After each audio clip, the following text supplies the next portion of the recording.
You know what I was thinking? Yeah, I feel like we've seen you the most on the red carpet. Oh snap! Yeah, That's mad, isn't it? What do you mean? because we saw you at BAFTA. Yeah. Oh yeah. See, Oh We shit. saw you at BAFTA. Was there one more? I feel like there was one between then and now. Like, because obviously we see you at Maybe I this. think maybe one more. And I think we see her one more, but I was thinking, yeah, you're our most viewed person on the red carpet. You Yeah. out here. We got you saying "Watch It or Not" TV. Yeah. Oh shit. Oh, see, there you go, man. See, come on, man. Got a little history now, yeah, we got a little history, man. I mean, how's that been, man? Like, from the BAFTAs to now, like you a veteran out here on the carpets now. It's weird. Like it's a weird sort of thing, like, because one thing about acting is like you do work, and then like that's kind of like the time that you get gassed about it. It's like, see, when like, I audition for a job, then I get the job. Yeah. Then that's my time to be like, oh, I got the job. Yeah. You start like spending the money in your head and stuff like that, and then the work comes out like later, and then even later than that is like award shows and stuff like that. So it's like this sort of delayed gratification process. Yeah, that is true. I never actually thought about that. By the time you get to that stage, the kitchen, I did that over a year ago in terms of like filming it. I remember when you saying you was. Yeah. I remember you saying you was doing it. You know, and then it's like you wait all this time, then it kind of all like sort of goes quiet. Then it all comes back up, like say around this weekend, and then it's just like, oh yeah, shit, like I did that. you know what I mean? Yeah. It's like, oh, I did that, and then yeah, bro. But then that's why I'm also already thinking about what's next, because it's like in my mind the time for the excitement is kind of gone, and then it's like. well, I can see how it's like a lot more harder in your case in terms of, you're always anticipating the next job. There's always a next role. Yeah, You're probably in the next role by the time that. Honestly, I'm filming like a couple, like 2 different things now. Yeah, You know what I mean? All right.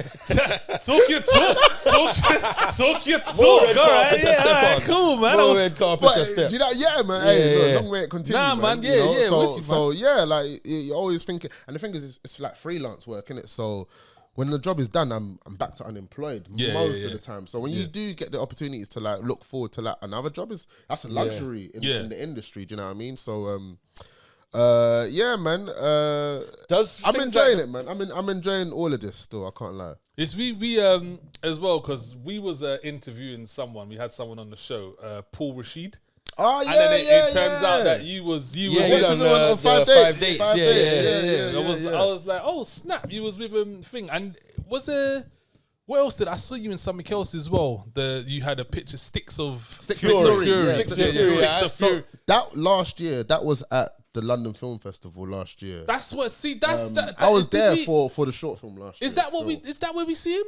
Because we did London Film Festival last year. Well, we might have seen each other We did there film last festival year as last well. year. That might be the third thing. We did film festival that last must have year. been. We covered that.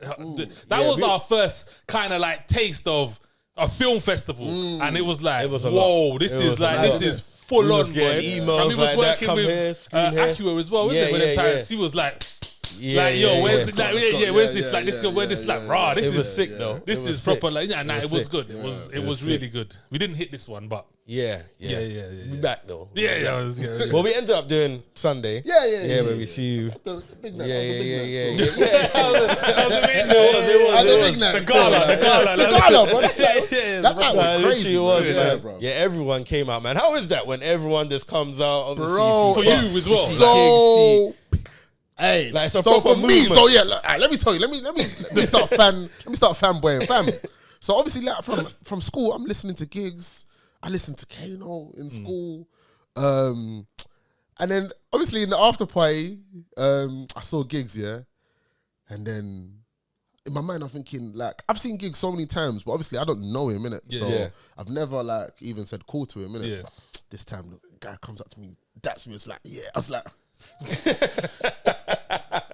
Gigs. To me, I was like, this is crazy, bro. It is mad. Like these people that have like, you know, you listen to or that you've watched on TV and stuff like that. It's just like your work colleagues now, people that just respect your work. So so everything just sort of changes in your head, like what you think is like possible, or what you think, just where you place yourself. In the world, do you know what I mean? Because it's like for a lot of it, you can make yourself like either a spectator or the person that does. Do you do or do you watch? And it's fine to do either, isn't it? But for so long to watch these people and to actually do, and now they're watching me and they're saying like respect for what you. Like, it's amazing, man. It's like crazy, bruv. Like, it's sick to see, man. It's sick to see. Thank you, man. Thank you. Like, Daniel Kaluuya, like what? Yeah, come on, man. Yeah, that's Oscar winner, fam. Yeah, like, and me, I'm a student of acting, fam. Yeah, and the craft. So to be able to work with someone that's like done what he's done.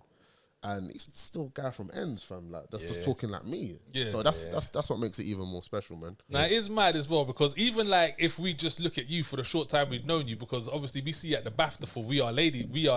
Yeah. So like you was there for that. You get me? And now you're here. You get me? It's like raw. We see like it's like yo, like see how it propels, man. Yeah, exactly. Bro. And even next year could be at the BAFTAs for something else next year. Yeah, no, you will be. You never know. You never know. Yeah, see that. No, and that's the sick development. Because I'm gonna see you, man, at the BAFTAs. Yeah. Okay, cool. Come on, tuxedo again. Come on. We're gonna be sitting at the tables this time, though. Yeah, we're gonna be invited in. We're gonna get invited in. You know what I'm saying? Yeah. They're gonna let us in. They're gonna be like, yo, show your pass. Yeah, that's exactly that, man. Exactly that. Ready for that, man. But you know what? I just see Sticks of Fury. Yesterday. I watched it yesterday. It was jokes. Yeah. It won short of the year for something. Yeah, it did. It's gone to bare different places and won like awards from different short film competitions, and it's done really well, man. It's worked the short film circuit really well. It's been on in a lot of places, and I'm really proud of it, man. Like, it's a really nice little piece of work. It's joke, but and I like the outtakes. I'm an outtake guy, man. I'm an outtake, bro. What was so fun? I remember on set, when we were filming it, I was like, oh, you're gonna need outtakes, because the amount of times that we've fucked up takes because we were having too much fun. I was like, bro, we should do. And I remember I was talking because the director, a guy called Yuan Hu, he's a bit like me, like he loves stuff like Rush Hour and stuff like that. I was like, bro, remember Rush Hour? They used to put outtakes, and we used to see how much fun the cast had. We should do that. And he was like, and then that's how the outtakes got ended up in the actual film, man. Because I love that shit. It adds that little touch to it, after you've watched it. It's like, because it's nice for the audience to see how it is when it goes wrong, but in a fun way. Do you know what I mean? Especially with shorts, because it seems. Because you get a lot done and it's so simple. Like, it's good to see, you've done all that. Like, just catching the angle. We did it one day as well. Okay, see, man, mate, that's like a perfect little 7-8 minute watch, man. Bro, it's like, hey, thank you, man. Honestly, I love that short, man. I love that slaps. But can you tell us more about, just a little bit about the kitchen? The kitchen, yeah. So, I'll tell you what I'm allowed to say. What's it about, first of all? Okay, so basically, very short. It is about family, community, touches on gentrification, and it's all within London, and it's set in 2044, so in a not too distant future. Oh, that's naughty. I mean, it happens. It happens. I mean, it ain't happening for a while. Come and get your son. Come and get your son. Come and get your... Come get your pitney. What was I saying? So set in 2044, so not too distant future. And it takes like a dystopian look at London in this time. Mm-hmm. I would say that's a very short... crux of the... Yeah. But then just the experience of making it, it was amazing, man. Probably the biggest project I've done in terms of just like the budget and the scale, like big Netflix movie. And you could definitely tell with some of the sets that we were on and just some of the bits that we shot. Yeah, I'm hearing a lot about the props. And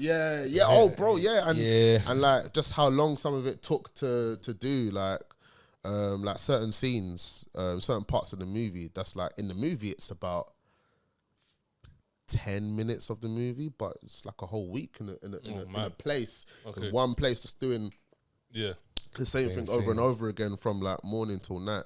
And it was great. Like, it was a great experience to work like that, because it's like that's when you really get to feel, this can be difficult as well. Like, because so far I've just had bare fun doing acting. Like, apart from Barbershop, that was like hard work, but that's like physical play. But the Barbershop Chronicles. Was you in that? Yeah, 2019. So not the first one at the National. I did it when it came back, and we did it at the Roundhouse in Camden. Oh, 2019. Okay. So you probably watched it at the National. If you watched it, you would have watched it at the National. I think I watched it at the National. With the first, that's the first iteration of the cast. Okay, and then they went away on tour, came back, went away on tour again. Then when they came back that's when I was doing it. So you never had fun. Pardon? You never had fun on that? I had bare fun. I had loads of fun, but it was a physically demanding, physically demanding play. But it was very fun, but physically demanding. But when I did the kitchens the first time, that like in terms of just like the sheer hours of the work, really got me. But in a good way, like not in like a bad way, because at the end of the day, you feel absolutely like battered, bruv. But like you're still excited to come in the next day, like. So it's just working those hours, working at that sort of pace and that level as well, because obviously I'm filming opposite Kano, so I've watched all his work in Top Boy, and then who's directing me, Daniel Kaluuya. So it's like everything is up here, and like obviously to this point, everything's just been in my stride, quite like, you know, just I can do that, I can do that. So this was the first time I got to a place where I had to ask myself, can you do this, but can you do this quickly enough to satisfy everyone, as opposed to needing a bit of time to grow into it. Like, and I remember the first day was hard. Like there was this point. Hey, yo. I'll always remember that day, like, because I thought, ooh, they're gonna kick me off this movie, man. Because it was like there was just something that I was just struggling to get, and it was starting to get to me, like, mentally inside. I was like, yo. So it's making it worse. Like, yes, I'm like, damn, you're messing up in front of Kano and Kaluuya. You fucking, like, I'm just like Kano and Kaluuya's there. You're messing it up, bro. You don't belong here. Like, all the sort of stuff that you might say to yourself, innit? But then, but by the end of the day, I got it. Like, but by the end, like, to me, it took too long. Yeah. So that night, I got home. And Kaluuya called me. Funnily enough, he called me. I called him Kaluuya. Like, I mean, that's I cool. know this. I got a picture with him. So he called me that night, and it's so funny because I was changing my son's nappy, so I was in one mode of life, and then my phone rings. Then I don't have his number at this point, innit? You know, we weren't as good friends at this point. Yeah, but, of course. First scene. First day. Now he's in favourites. Now he's favourites. But so I pick up. I said, yo. And he's like, yo, it's Kaluuya. I said, yo. I literally, I called his mum. I said, take the baby. I need to go. I run take the baby. I run out the toilet. I mean, I run out the toilet. I run to the toilet and I take the phone call because it's the only place I can get some quiet. So and I'm just talking, and then he's just like going through the day, reassuring me that it was like we got the take that we needed in it, and then he's just like, so tomorrow's we're gonna have a lot less time in it, so basically, effectively, he put pressure on me for the next morning. You feel like you needed that though? Yes, because the way I worked that night. I can imagine. The way I worked that night. I can imagine. And I come in the next morning, and the next morning, like 7 a.m., I messaged him and said, yo, man's ready. Oh, you put the pressure on you as well. Yeah. Man's ready. Then the morning, went in the morning, came to my trailer, and then he's like, ready, yeah? I was like, yeah. And then we went on set, and then first take, he comes around, he said, yeah, you got that still. Straight away, and I was like, and then from mode now. And then from there, it was just like, it was just beautiful from there. Like every time, like he asked something of me, like I delivered what he was asking for. I felt like I grew so much as an actor, man, because he just showed me how to really simplify like a lot of the stuff that I was doing, man. A lot of stuff I was just complicating it, and it didn't need to be anywhere near as complex. And the thing is, like, what I realized, like, movie acting is very different to TV acting. Yeah. Do you know what I mean? Because why? So you think about in a movie it's like an hour and a half, innit? Yeah. So every last thing that happens in that movie has to be, it means something. everything means something. It has to be a lot more impactful because you got a lot less time to tell the story. Whereas in a TV show, you got like 6 episodes to kind of establish something. So things can be a lot lighter, a lot more, because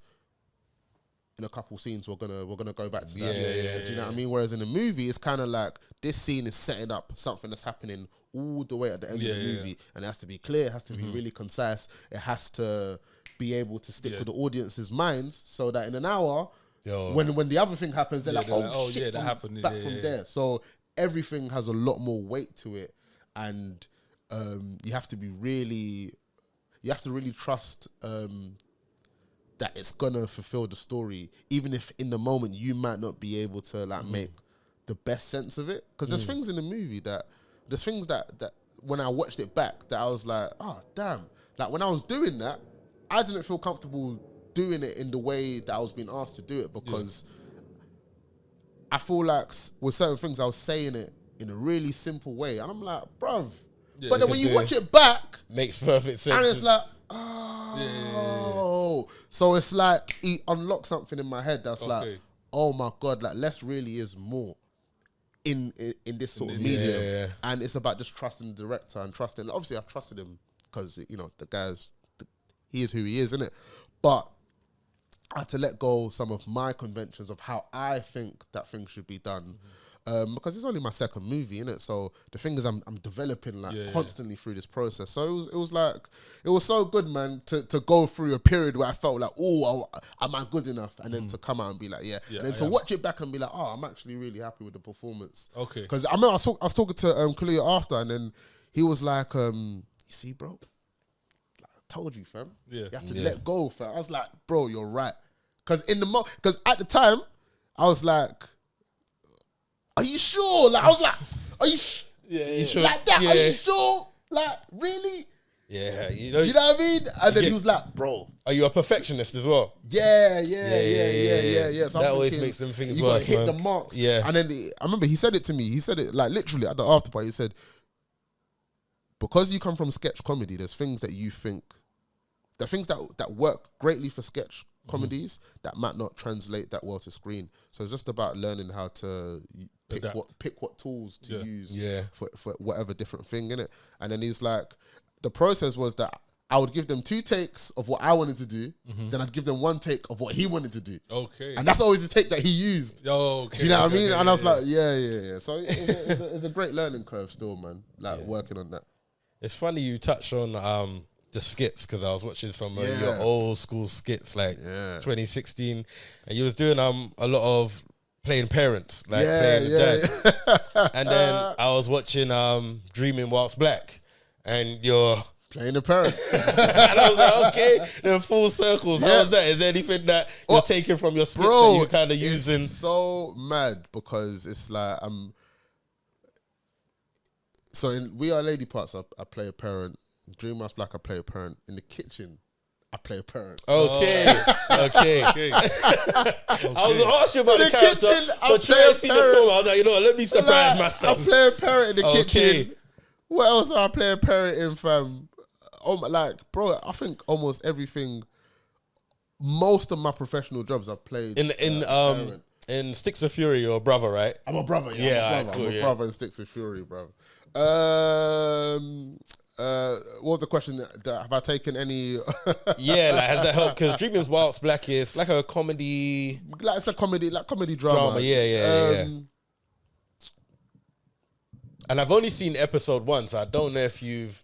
Okay. I'm guessing you have the child by episode 3 at least.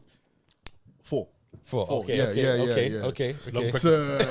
I mean, like the episode name is The Birth. It's like, but you know what? I'd say no, only because like before in the sketches, I'm just copying my dad.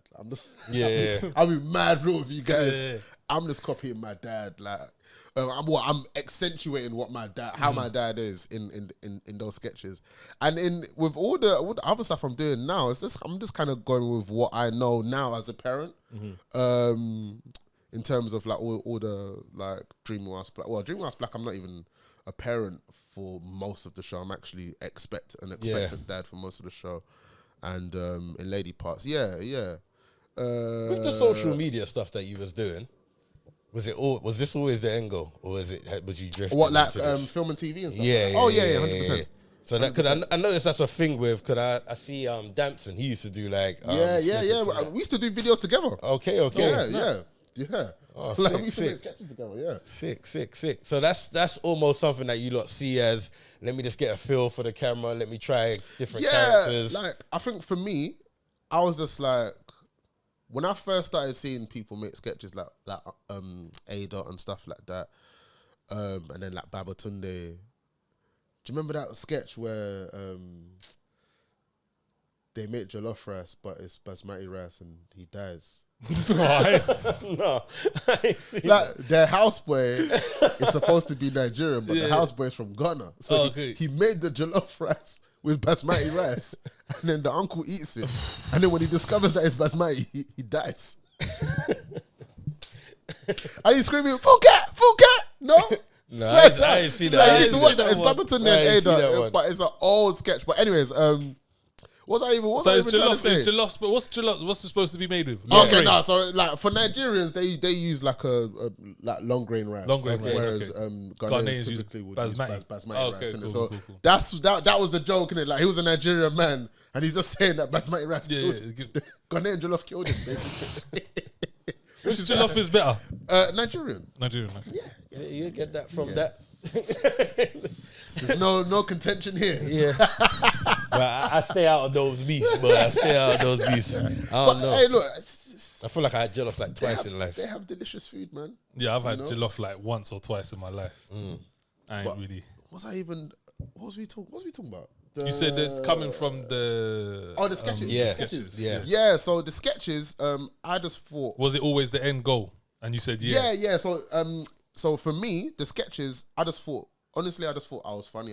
I could make funny videos, and I thought that if they blow up, that maybe somebody will see it that can give me like an opportunity. And at the same time as doing like the sketches, I was also doing like part-time drama schools, doing drama courses, all these sorts of things just to try and like develop and stuff like that at the same time. So it was always like what I'm doing now is always the end goal.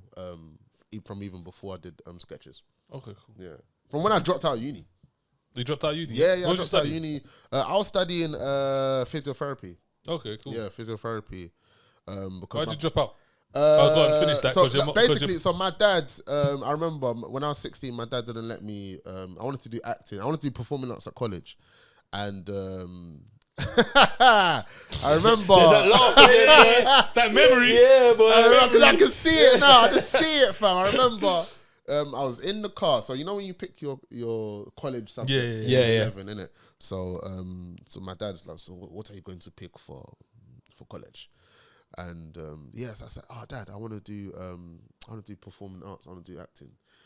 And then I was sat in the back of the car and he's driving, and so from my perspective, all I can see is like the side of his head and him with the steering wheel, and the guy didn't even flinch or look back to talk to me. He was just like, "No."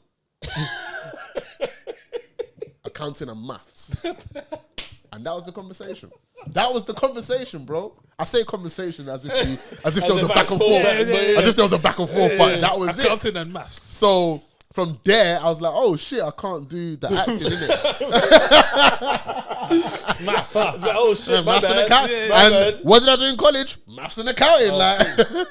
Oh, that makes sense. So that first year went badly in college. Then I did biochem and physics because I'm a little bit better at science. So I did those. Then I thought to myself, what do I like? I love football. So maybe if I can be a physio, maybe I'll kind of at least enjoy my life a little bit. So that was my thinking for doing physiotherapy. Okay. But then like, I realized like after like a few weeks on that course, like, yo, this ain't what I want to do. Yeah. And then that was 2011. So 2011, I got, you know, so I went Bedfordshire Uni and I went Luton, and they had like this local cinema like right around the corner from my dorm, and they had like a £5 unlimited cinema card. So I bought the cinema card, and then I was going to cinema again and again and again, like whilst I wasn't going to my lectures and shit like that, because I didn't want to do that course. Yeah. And then I watched Attack the Block, and then I saw John Boyega, and I saw Franz Dremmer, and I saw all of these guys speaking in my accent in a movie. And I was like, I was sat in uni, I was like, I need to do this shit, bro. Like, I didn't know it was possible. I didn't know that people that spoke like me could be in movies. So when I saw that, I went straight home, Googled the movie, Googled who was in it, and I was like, okay, so how did these men get into acting? And I literally just went to the same drama school that I saw John Boyega go to. And then that was my path into it. And then it was after that year at uni, when like I failed all the exams. I didn't even go to the exams in the end. Then I dropped out, got a job in Waitrose, and then just started paying paying for all my classes, paying for my like driver, just basically sorting my life out from part-time work, and then just maneuvering and just making all, because bro, I've been doing it, like I'm 32 now, I've been doing it since I was 20 in terms of when I dropped out of uni to this point right now, 12 years, you know. So that's nice. People don't see that part. People don't see that. People don't see that. 12 years, like 12 years of see you on the red carpet. Yeah, bro. Do you know what I mean? And it's the combination of like years and years of like lying to my parents about what I was doing. How are your parents now? I was just must be good now. Red carpet. God, look at my son. Look at my son on the carpet. My dad. What? You know, there's a video of me doing an interview with BFI on the night. The guy's like, send me that video, please send that video to me. So I want to show it to my friends. Do you know what I mean? And it's nice, isn't it? Because they're proud, and it's like, obviously to them, my dad didn't want me to do it because he wanted me to do something that's like a bit more tangible. Because obviously with acting, it's not a very tangible thing. It's something that can take. Acting or not. Do you know what I mean? It's popping or it's not. Do you know what I mean? So I understand why they were like against it. That's why I don't hold it against them. You know, and that's why it's nice that they can enjoy it now. Now you can see what I was talking about this whole time, innit? And it's nice to prove them not wrong, but just to show, hey, prove them wrong, man. Prove them wrong, innit? And to show, you should have believed, man. It's cool because doing it without that support is what gave me the strength to stick with it for 10, 12 years, even though it might not be working for 8 of those 12 years. You know what I mean? It's only the last 4, 5 years that it's been really like, you know, that I've been able to say, okay, I'm tracking my progress like this. But all the years before it were like so important and vital to where I am like right now. Do you know what I mean? That journey, because you need them years as a nobody, but you need them years where people don't even rate the thing. You need it. Like where they just don't rate it, where it's just because that sort of, I'm gonna show you. That's what I call that the VH1 story. Yeah, everyone needs the VH1 story, man. That's why people don't really rate things that come easy. They only really rate things that come hard. It feels way better to like grind. To grind, bro, and then be like, I've got something to show. I don't want to grind forever though. Nah. You wanna enjoy it. 100%. Come easy sometimes, you know. Pause. But so now I would like for it to come. Pause. But it can't come easy because it's already been hard. You know what? Because the groundwork's already like the work's been hard. It's already at this point.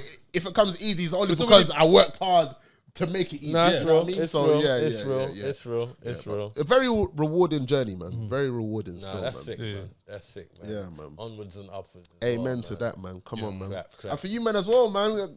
Keep on seeing each other at award shows. You know, just trying to stay busy, trying to stay. It's things like this that keep it motivational, though. You get me? It's like 100%. Like as you grow, it's like it'll be dope if we grow, and then as you get there, so things like that just keep us like nah. Like one day, I'll have like my own movie, and then you man can do the whole media, like the whole press. We always say that would be sick.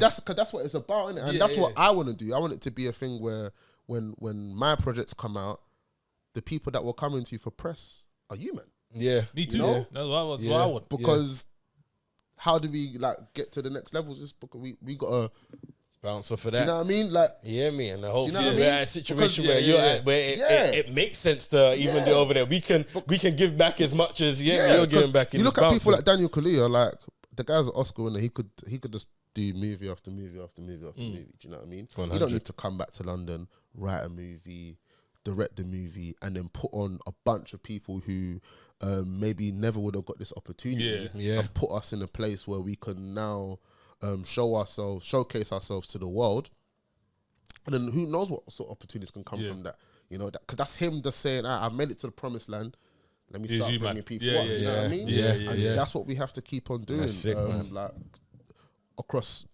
all areas of everything that we do in general, but literally. Definitely in this like sort of media world, we definitely need to do that and do this stuff like together. Do you know what I mean? Yeah, agree. And then like when we do have our black shows come out, the actors come here and talk, not just go BBC One Extra. And they got a black radio DJ, but it's like it's still BBC. You know what I mean? Not to say that's a bad thing, but just to say we can, you know, spread that love out everywhere. 100%, man. Yeah, man.